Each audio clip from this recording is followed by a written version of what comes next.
Un saludo, estimados alumnos. Soy el doctor Jesús de la Jara Cordero, médico internista del Hospital Revelati y coordinador general en la Academia de Vía Médica.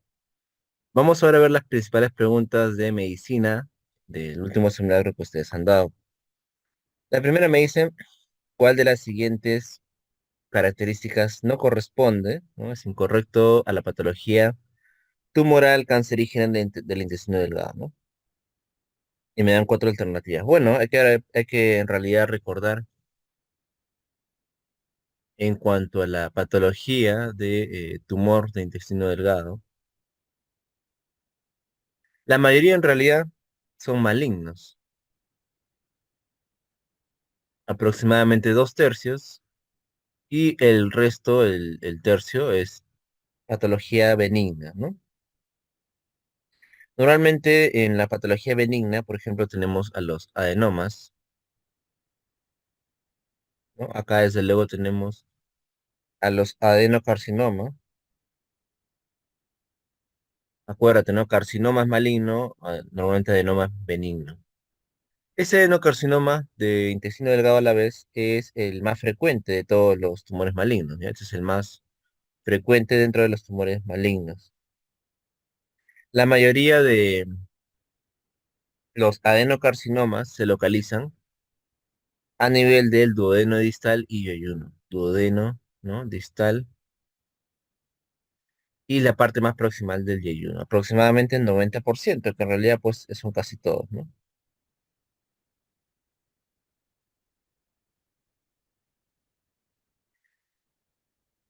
Por otro lado, como les decía, sí es cierto que la mayoría de tumores se diagnostican tardíamente, ¿no? Y esto es un problema porque justamente los pacientes, pues justamente vienen ya en estadios avanzados, porque la mayoría de estos tumores no suele causar tantas molestias al inicio.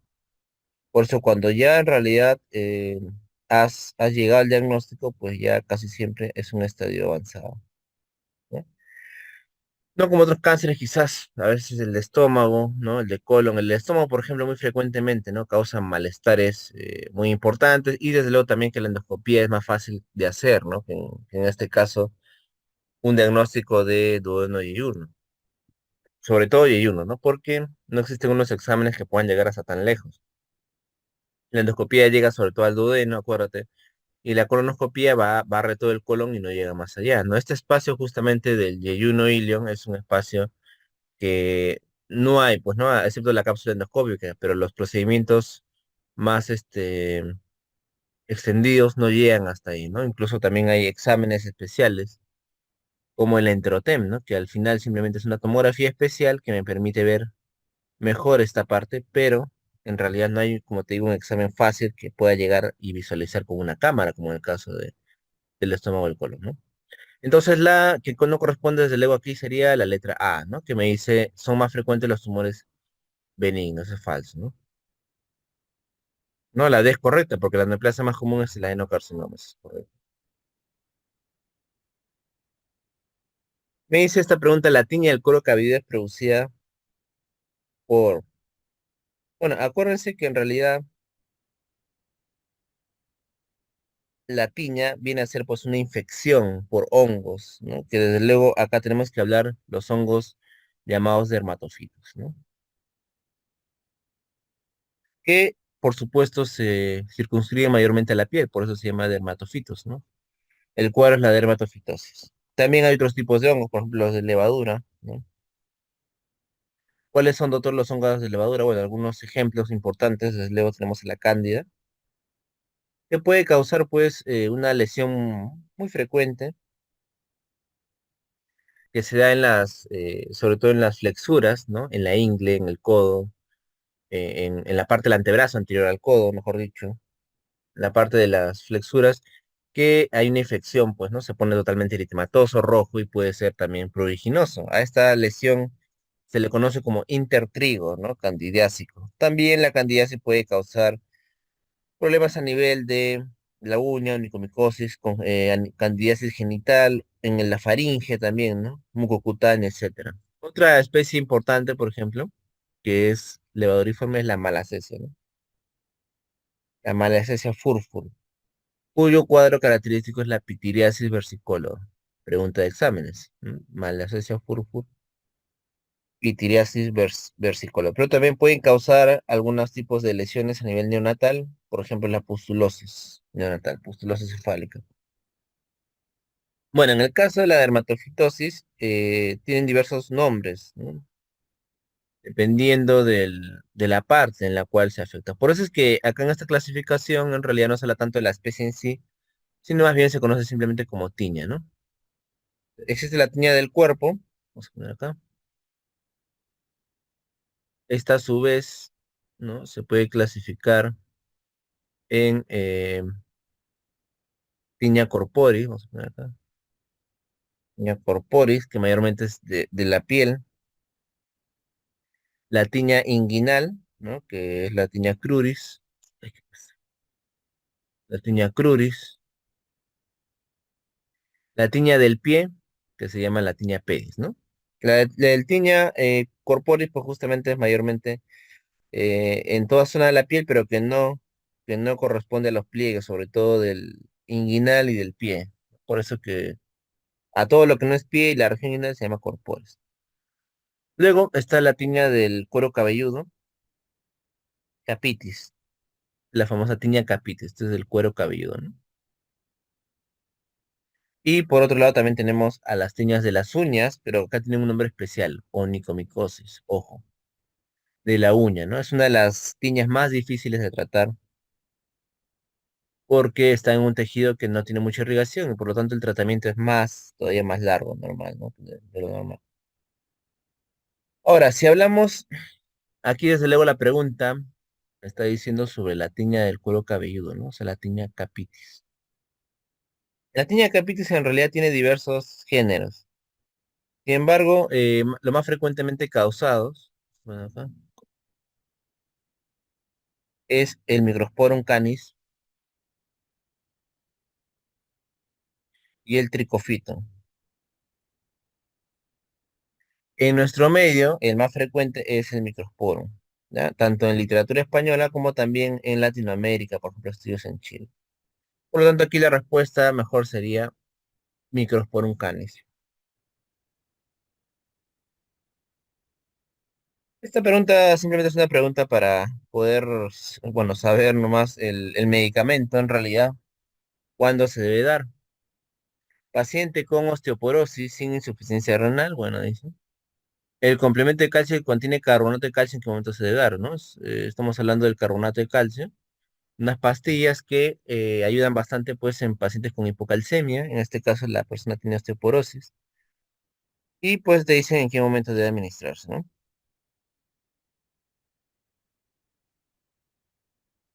En el caso acá para responder a esa pregunta tenemos que ver, pues, los documentos de la DIGEMIT, ¿no? Y también revisamos el libro, pues, Farreras. ¿No? En el caso de la DIGEMIT, como ustedes saben, es la entidad del Estado, ¿no? Que se encarga justamente de poder permitir el ingreso de los medicamentos en el Perú, poder controlarlos, poder ver también las reacciones adversas que pueden presentar. Y desde luego también nos dan la información de cada uno de ellos, ¿no? Si ustedes siempre tienen dudas de algún medicamento, la idea es que ustedes puedan entrar a Digimit para que vean exactamente qué medicamento entra al Perú, ¿no? Porque obviamente hay muchas marcas y hay muchos tipos de concentración. Ya la Digimit, no se olviden, significa Dirección General de Medicamentos, Insumos y Drogas. ¿Qué dice sobre el tratamiento con el calcio? Recordemos, podemos usarlo, el carbonato de calcio, en el tratamiento de la hipofosfatemia en una dosis aproximadamente de 5 a 13 gramos por día del carbonato de calcio. Que esto en realidad me trae 2 a 5,2 gramos de calcio elemental, por si acaso. Después también podemos dar profilaxis de hipocalcemia. En realidad esto de aquí, en niños sobre todo, ¿no? 400 menores de 3 años a 800 miligramos al día. Como ven, una dosis mucho menor, ¿no? 400 a 800 miligramos por día. Y en adultos, en tratamiento y en la profilaxis de la hipocalcemia,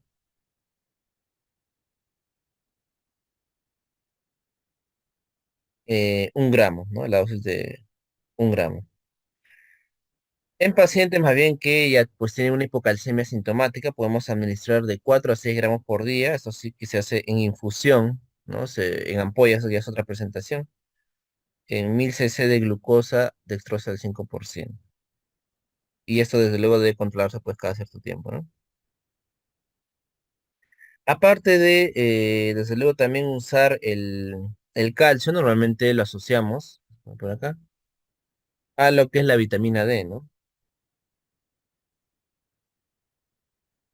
Cuya dosis normalmente son de 800 a 1000 unidades por día, ¿no? Acuérdate que vienen en ampollas bebibles, 800 a 1000 unidades por día.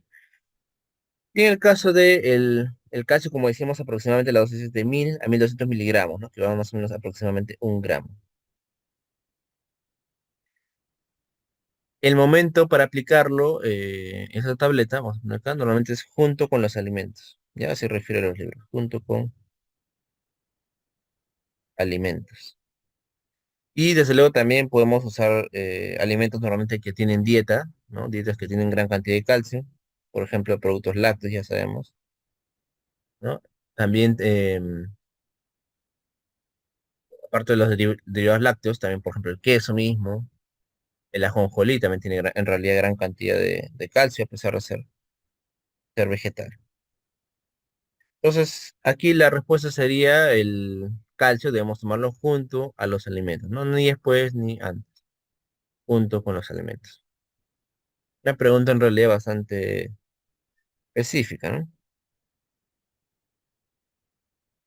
Esta pregunta también es sencilla en realidad, ¿no? Me dice, principal diagnóstico diferencial de EPOC con Disney variable, ¿no? Acuérdate, es como que yo te pregunte, ¿no? El principal diagnóstico diferencial del ACV, ¿cuál es? Hipoglicemia, ¿no? Sale de automático, ¿no? Y del EPOC, pues es el asma, ¿no? El asma y EPOC, pues ambos en realidad son parecidos hasta cierto momento y desde luego que deben plantearse en el diagnóstico diferencial. Y incluso el asma y EPOC incluso pueden sobreponerse, ya saben ustedes. ¿No? Cada vez que la medicina ha avanzado, pues hemos descubierto nuevas cosas. Y dentro de ellas ha sido de que, bueno, hay una clasificación, ahora vamos a ver la clásica que vamos a revisar, pero se ha visto que algunos pacientes con EPOC, ¿no? Tienen algo de asma y viceversa, ¿no? O sea que ya esa clasificación clásica a veces ya no se puede siempre considerar en absoluto, o en todo caso considerar que hay pacientes que pueden escapar a ello, ¿no? Tanto así entonces que en realidad bastante podemos hablar de que es el diagnóstico diferencial, ¿no? Cuando hablamos de diagnóstico diferencial es cuál es otra enfermedad que se le parece, ¿no? Y que tenemos que descartar o que en todo caso puede ser, ¿no? Ese es el diagnóstico diferencial. Em, Después también me pone ahí, dice EPOC con disnea variable, ¿no? Supongo que también acá se refiere justamente de que es un EPOC que el paciente a veces tiene disnea y a veces no, ¿no? Porque claro, estamos acostumbrados, vamos a poner acá, en el caso del EPOC, que normalmente pues se trata de un enfisema o una bronquitis crónica. Y estos pacientes, a diferencia, vamos a hablar entonces ahorita pues de una diferencia importante con el asma, es que el paciente con enfisema y bronquitis crónica ya avanzado, normalmente tienen siempre un mismo estadio funcional. Quiere decir de que si ya están en una etapa en la cual ya tienen una disnea, quizás ya leves esfuerzos, ¿no? O incluso en reposo, a veces incluso van a necesitar oxígeno ya de manera permanente. Entonces es más bien un poco raro, ¿no? De que estos pacientes tengan disnea variable, ¿no? Lo común sería que ya más o menos tengan un patrón establecido. Entonces, por eso justamente te la aclara, ¿no? Poco con disnea variable. Si es con disnea variable, quiere decir que a veces está más o menos y luego se descompensa, ¿no? Entonces, esto de aquí recuerda mucho el asma, porque una gran diferencia justamente es ella, ¿no? El asma normalmente son pacientes que pueden estar relativamente sanos, ¿no? Durante buen tiempo, dependiendo del control, y en algún momento pueden tener exacerbaciones, ¿no? Estas exacerbaciones del asma, como ustedes ya saben, puede deberse pues a algún tipo de infección, ¿no? A un contacto con el alergeno, ya sea polvo, pelusa de gato, etcétera, etcétera, ¿no? Entonces, por eso es que el asma tiene esta probabilidad que el paciente en un momento pueda exacerbarse y le vengan sus ataques de Disney. Entonces, por eso más aún, ¿no? Nos hace pensar en realidad que puede ser el diagnóstico diferencial. Recuerden ustedes que en realidad la clasificación clásica, que ahora justo les quiero hablar, es basada en la espirometría, ¿no? Que siempre preguntan en los exámenes, que eso es lo clásico, ¿no? Por un lado tenemos que la espirometría me puede dar un patrón obstructivo y por otro lado me da un patrón restrictivo.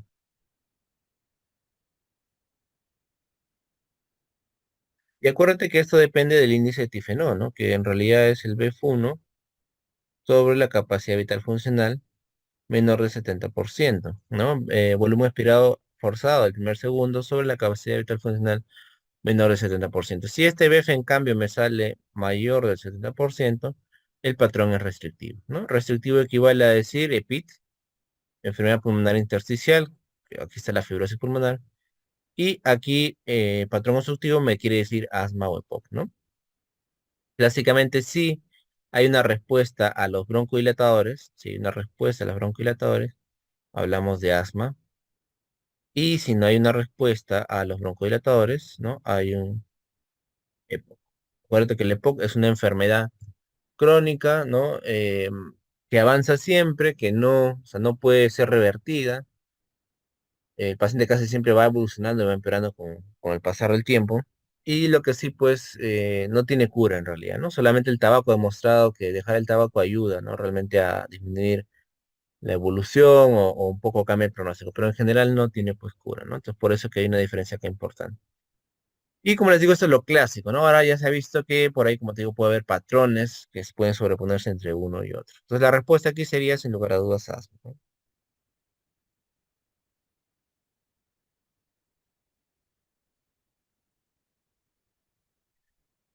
La siguiente me dice, varón de 18 años, fumador moderado, me dice,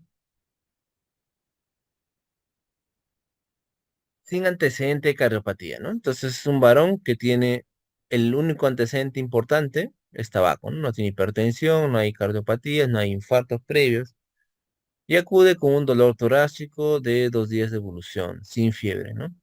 El EKG de ingreso muestra una elevación difusa del segmento ST con concavidad superior, dice.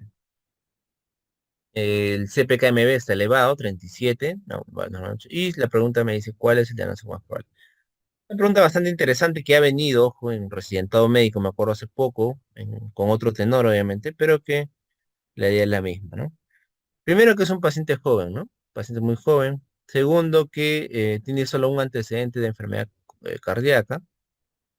Y tiene pues un dolor torácico ya de 2 días, ¿no? Este dolor torácico de 2 días normalmente es poco probable que se trate de un infarto, siendo ya de 2 días. En los exámenes lo van a presentar en realidad de horas, ¿no? Que obviamente va a evolucionar rapidísimo. Y aquí lo más importante son dos cosas, ¿no? Por un lado el EKG. El EKG de ingreso muestra una elevación difusa, ¿no? ¿Qué quiere decir elevación difusa, autor? Que en todas las derivadas hay esta elevación. Eso quiere decir, ¿ya? Todas las derivadas, 1, 2, ABR, 2, 3, B1, B2. Una elevación difusa, dice. No te dice ninguna derivada específica del segmento ST. Entonces, el segmento ST está elevado, ¿no? Y además hay una concavidad, dice, concavidad superior. O sea, hay una depresión, ¿no? De la manera cóncava en todas las derivadas. Entonces, este patrón en realidad no es característico de un infarto, ¿no? ¿Por qué? Primero, por dos cosas, ¿no? Primero, porque la elevación es difusa y el infarto, siempre les digo, ¿no? Así como un ACV, algo parecido. El ACV y el infarto comparten en común que son problemas vasculares. Quiere decir que hay una obstrucción, hay una disminución del flujo a unos vasos. Y estos vasos tienen una topografía, tienen una zona específica de irrigación. Por eso que en el infarto no vas a ver, o sea, sería bien extraño que veas un infarto de absolutamente todo el corazón, porque no es que todas las arterias se obstruyen a la vez. Normalmente existe una obstrucción de una o dos arterias, y esto de aquí me va a dar un patrón característico de cierta zona, ¿no? Se va a elevar, por ejemplo, ¿qué les digo? 2, 3 ya BF, se puede elevar B1, B2, B3, o B4, B5, B6, ¿no? O a veces B1, B6. pero todas las derivadas no, porque normalmente estas derivadas comparten un territorio vascular de irrigación. Es por eso que, como en el ACV, también cierta zona, ¿no? Es la que va a tener el infarto, ¿ya?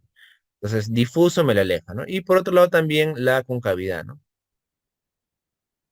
Esta concavidad normalmente no se ve tan pronunciada en un infarto. Más bien, si nosotros vemos esta concavidad, nos va a hacer pensar en otras patologías que ahora vamos a ver, ¿ya? Em,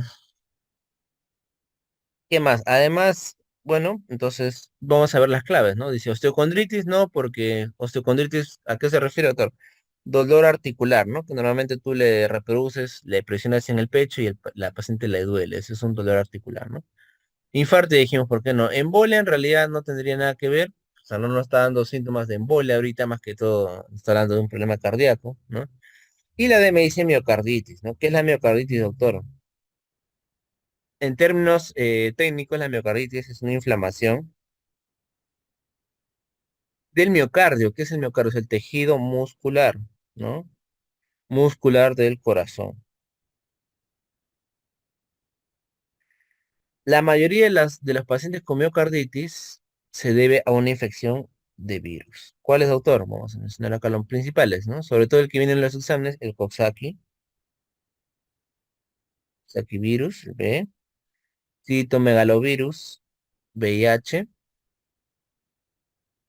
¿no? El mismo virus de la influenza, ¿verdad? Y hay otras causas no víricas, que ya he dicho que las víricas son las más frecuentes, pero por ahí también podemos mencionar otras causas, ¿no? Sobre todo acá destaca el famoso tripanosoma, pues, ¿no?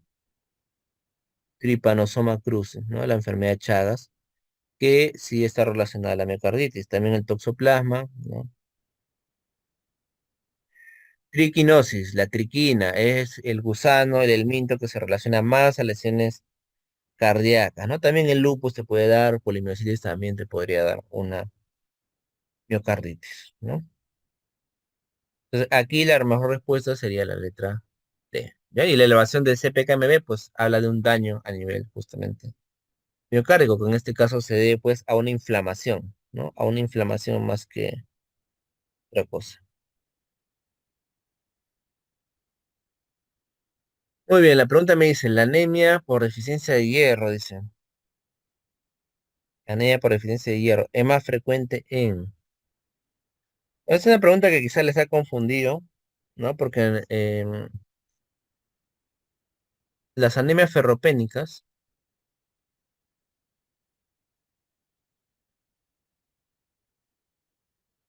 pueden ser por múltiples causas en realidad, ¿no?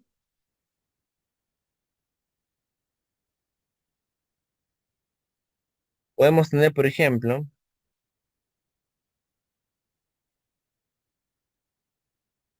que se deba a pérdidas gastrointestinales,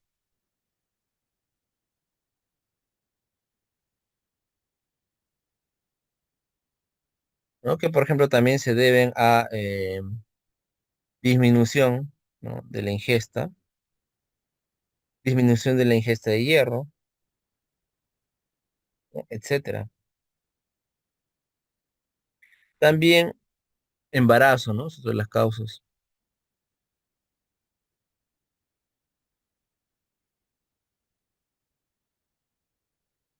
Ya, sin embargo, dentro de todas las causas, o sea, entre todos estos, este pico de edades, ¿no? En general, la más frecuente se debe a pacientes lactantes y adolescentes, ¿no? Ojo, sobre todo porque los adolescentes, ¿no? Tienen un problema mayor, ajá, mayor de déficit de ingesta, ¿no? Déficit de ingesta. Y los lactantes porque pueden tener una disminución también en la dieta, ¿no? Acuérdate que estos lactantes van a entrar ya a periodo de lactancia. Ojo, ¿no? Eso ahí quizás ha ido un poquito la duda, ¿no? ¿Por qué? Porque los menores de 6 meses normalmente son lactantes exclusivos. Entonces, la leche materna da normalmente todo el requerimiento, ¿ya? Entonces, la leche materna da todo el requerimiento de hierro, no hay problema. Empiezan mayormente más los problemas cuando empieza este periodo de lactancia que el niño tiene que comer y que ahí, como obviamente va a dejar la leche, puede tener un déficit de la ingesta, ¿no? Dependiendo desde luego del tipo de alimentación que se le dé. Por eso tanto se enfatiza pues en darle alimentos ricos en hierro, ¿no? Y el adolescente porque pues justamente también esa es la etapa en la cual quizás los jóvenes pues también tienen déficit de ingesta, ¿no? Estudian, muchos trabajan o se preparan pues las academias antes de la universidad, etcétera. Entonces, por eso que este momento es el que se encuentra la mayor deficiencia de hierro, ¿no? Lactantes y adolescentes. Vamos a recordar de paso, ya que estamos hablando de anemia un poco, algunas unas características, ¿no? De las principales anemias. Vamos a hablar acá, la anemia ferropénica, la anemia por trastornos crónicos,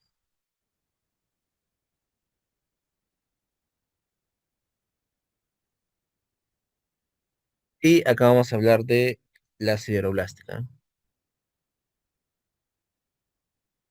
Estas en realidad pueden ser todas consideradas microcíticas, ¿no? La enfermedad por trastornos crónicos puede ser normocítica, pero también puede ser, en algunos casos, microcítica, ¿ya? Vamos a poner acá el BCM, volumen corpuscular medio, corte que indica el tamaño del hematíe, la hemoglobina corpuscular media, que es la concentración de la hemoglobina en los hematíes, el hierro sérico, el índice, vamos a poner acá, el índice de saturación de la transferrina, y por último, la ferritina, ¿no? La ferritina que desde luego es la proteína pues, que almacena el hierro y es muy importante para el diagnóstico. En pacientes con déficit de hierro, vamos a tener que el BCM y la hemoglobina corpuscular media va a estar baja. El hierro sérico también va a estar bajo. El índice de saturación de la transferrina también va a estar bajo. Y la ferritina sérica va a estar baja, ¿ya? O sea, aquí va a estar baja. En la anemia por trastornos crónicos, el volumen puede estar normal o bajo, ¿no? Como por eso les decía que participa también en el tipo de anemia microcítica. El hierro sérico va a estar bajo. El índice de saturación de transferrina también va a estar bajo, pero la ferritina sí va a estar normal o alta, ¿ya? Acá hay una gran diferencia, normal o alta. Y en la sideroblástica, doctor, el volumen corpuscular va a estar bajo en la forma congénita, va a estar alto en la forma adquirida. ¿Cómo va a estar el hierro? A diferencia de los anteriores, va a estar alto, ¿ya? Va a estar alto. Índice de saturación transferrina, por lo tanto, también va a estar alto. Y la ferritina sérica también. Ojo, ¿ah? Y acuérdate que la anemia sideroblástica puede estar bajo normalmente en la de tipo congénita, o sea, también es una microcíclica, ¿ya? Algunas características para recordar. Muy bien.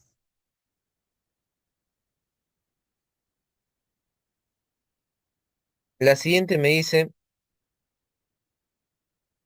criterio para clasificar un cuadro clínico de asma persistente moderada. ¿Ya? Asma persistente moderada. Acuérdate que existe una clasificación, ¿no? De clásica en adultos, asma intermitente, persistente, leve, moderada y grave. Vamos a recordarles los principales puntos. Acá tenemos el asma intermitente, persistente, leve. Luego está la persistente moderada y la grave.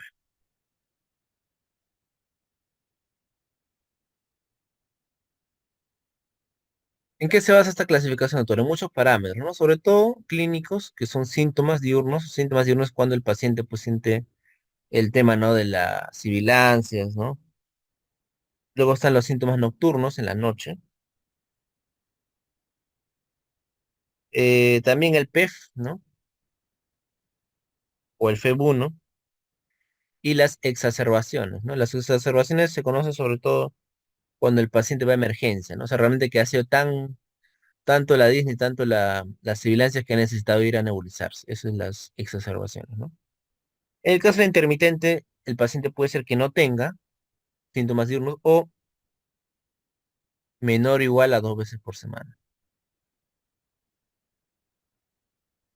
Menor o igual a 2 veces por semana. En la persistente leve ya es más de 2 veces a la semana. En la persistente moderada son diarios. Y en la persistente grave son continuos, o sea, varias veces al día, varias veces en el día. En los síntomas nocturnos, el paciente tiene no más de 2 veces al mes, ¿no? Menor o igual, 2 veces al mes. En el persistente leve es más de 2 veces al mes. En el persistente moderado, más de una vez por semana, ya no mes, más de una vez por semana. Y en la persistente grave, muy frecuentes, ¿no? Muy frecuentes. En el caso de la PEF, mayor 80% intermitente, ¿no? También en la persistente leve. En la persistente moderada, de 60 a 80 y menor o igual a 60% en la persistente grave. Exacerbaciones, ninguna. Intermitente, ninguna vez va al hospital. Acá una o ninguna al año. Uno, ninguna. Persistente moderada, dos o más al año. Ojo, al año. Y acá también se repite igual, dos o más al año. ¿Ya? Entonces me dice, ¿cuál es el criterio para clasificar un cuadro clínico con asma persistente moderada? De los que nos dicen aquí, ¿no? El único que calzaría sería síntomas nocturnos mayor a una vez por semana, ¿no? Síntomas nocturnos más de una vez por semana. ¿Ya? La letra A. Esa es la clave, ¿no? Esa es la más correcta. El PEF, por ejemplo, menor o igual a 60, pues falso, ¿no? Eso sería ya grave, ¿no? Y la C me dice síntomas nocturnos mayor a 12 por semana. Bueno, en realidad la correcta sería la A, ¿no? Porque la C excluiría, ¿no? Lo que es más de una vez por semana.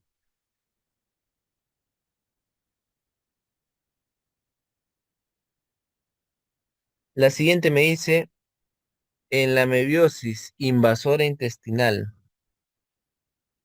la dosis de metronidazol es, ¿no? ¿Qué dosis de metronidazol usamos normalmente en la mebiosis invasora intestinal?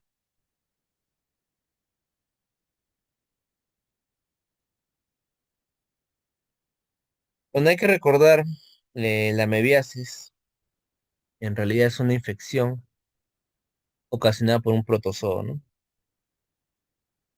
Parásito no flagelado, normalmente afecta al intestino grueso y a veces se puede diseminar a otros órganos, por ejemplo el hígado, ¿no? Los géneros más comunes, los que más conocemos, ¿no? Por acá, es la famosa entamoeba histolítica.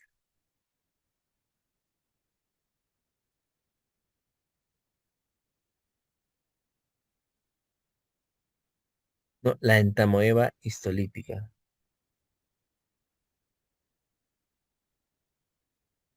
Los síntomas y signos, doctor, acuérdate claramente, disentería, una diarrea con sangre, con moco, con sangre, ¿ya? Puede causar desde luego también dolor abdominal, a veces también diarreas líquidas, ¿no? Pero mayormente el patrón característico es de disentería. El tratamiento puede hacerse en realidad con varios esquemas, ¿ya? El más usado, la meiosis, somos metronidazol. En realidad la dosis para una enfermedad moderada, leve y grave son relativamente las mismas, ¿ya? Casi las mismas. Por ejemplo, metronidazol para enfermedad leve a moderada es de 500 a 750 miligramos cada 8 horas. Y para una enfermedad severa, o sea, grave o extraintestinal, también más o menos 750 miligramos cada 8 horas durante 7 a 10 días, ¿no? O sea, el tratamiento en realidad es casi el mismo, ¿no? Ponle 500, otros 750. ¿Qué más? En el caso, a otras opciones, aparte del metronidazol, pues tenemos el tinidazol, ¿no? Tinidazol. O, bueno, otro fármaco que sí no usamos, la dihidroemetina. El tininiazol se puede usar sobre todo en la forma severa, ¿ya? Más bien en la leve normalmente no se usa metronidazol. Y la dosis en niños, por si acaso, es más baja, desde luego, ¿no? Acá, para niños, 15 miligramos por kilogramo de peso, ¿no? 15 miligramos. Entonces, 750 en este caso por 3, ¿no?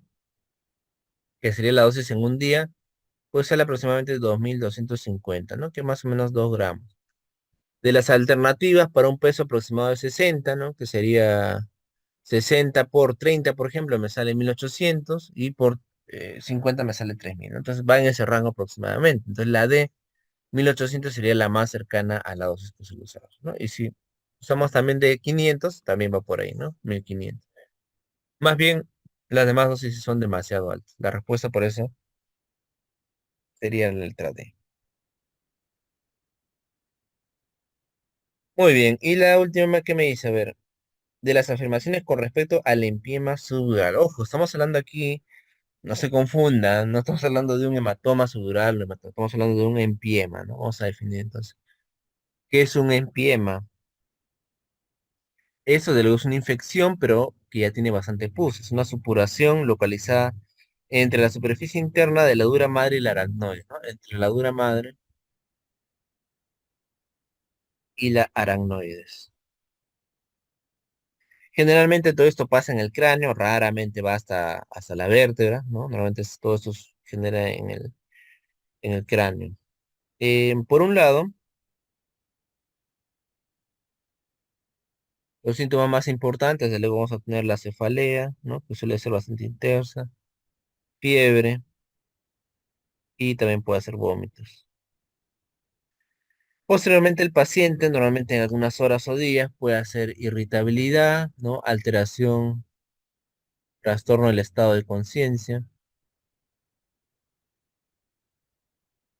Y acuérdate que cuando estamos en el cerebro y hay una masa, poco a poco puede haber focalización. Normalmente pueden causar, ¿no? Hemiplegia o afasia. Pueden causar también convulsiones, ¿no? Como crisis convulsiva. El paciente incluso puede llegar hasta el coma, ¿no? Normalmente el diagnóstico se plantea en pacientes que pueden hacer signos meningios, con una evolución subaguda y luego hace déficit focal, ¿no? Que de lo característico de un compromiso en realidad cerebral, ¿no? Sin embargo, puede empezar con una irritación a nivel meningio, que es lo característico. Aquí desde luego está contraindicada la que es la punción lumbar y la tomografía y la resonancia son los exámenes ideales, ¿no? ¿Qué se ve en la tomografía, doctor? Normalmente se ve una área periférica de baja densidad, ¿no? O sea, una hipodensidad, generalmente de forma elíptica, que aumenta luego el contraste, ¿no? Sin embargo, la resonancia es más sensible aún, ¿no? La resonancia está aquí, es más sensible y sobre todo me sirve para detectar a los que se encuentran en la base y en la fosa posterior que no puede ver la tomografía, acuérdate, ¿no? Y desde luego que la resonancia me mira esta parte de la base y la fosa. La respuesta me dice, ¿puede asociarse a sinusitis? Sí. ¿La clínica puede consistir en deterioro sin focalidad? Bueno, a veces, ¿no? Puede dar focalidad o no. Punción lumbar está contraindicada, correcto. El diagnóstico se hace siempre por TAC, ese sería lo falso, ¿no? A veces es necesaria una resonancia. Muy bien. Esto ha sido todo entonces, estimados alumnos, y ya nos vemos en otra ocasión.